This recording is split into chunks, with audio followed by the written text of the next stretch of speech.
Jane and John were a couple from the United States that decided to get married. However, before the wedding, they had a resolution. They wanted to explore the most unknown places in the country with the purpose of learning about their different cultures and traditions. To save on cost, they traveled in John's old car. They would take turns driving when one got tired and would fill up at the cheapest gas stations on the road. They had everything they needed to survive in the car, and if anything went wrong, they could even sleep right there.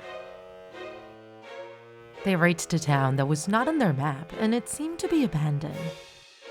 The windows of the old stores were all broken, and glass shards were all over the sidewalks.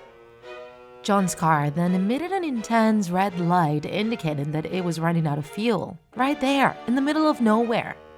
They had to stay at that town and find somewhere to fill it up, or they could run out of fuel in an even more remote place. So they parked the car right there and started walking. After a long while of walking under the sun, they finally saw the sign of a gas station. However, from far away, you could see that that place hadn't had any human activity in years. However, maybe they would get lucky and find a drum of gas in there. So they went in and checked the place, but found nothing. John then decided to go back to the car while Jane kept on looking. When John arrived, he saw a young boy resting on the driver's door. John approached the boy to ask where the other townsfolk were. But suddenly, the boy then raised a cross made with corn cobs, started to scream, and immediately after, a horde of boys and girls appeared, armed with knives and daggers. The boy, who seemed to be the leader, said, "Welcome, adult. Finally, the one at the end of the line will have a worthy meal." John was surrounded, so he had no other option than to surrender.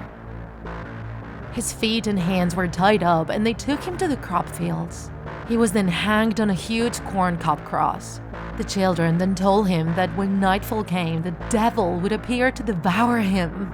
Jane had heard all the ruckus and observed the scene without being seen. She decided to go back to the car and take it somewhere safe to try to save her fiancé. The sun went down and the moon shined brightly.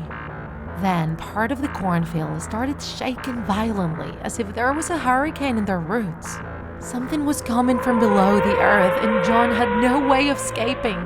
Then the roar of an engine and the lights of a vehicle appeared at the bottom of the crop fields as a beacon of hope. Jane came out of the driver's seat with a matchbox in her hand. She lit one match and threw it to the cornfield.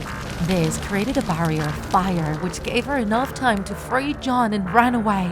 The vehicle wouldn't even start anymore due to the lack of fuel. While John and Jane were running away, a huge explosion made them stop and turn around. A huge part of the cornfields were burning and a cloud of smoke was now covering the sky.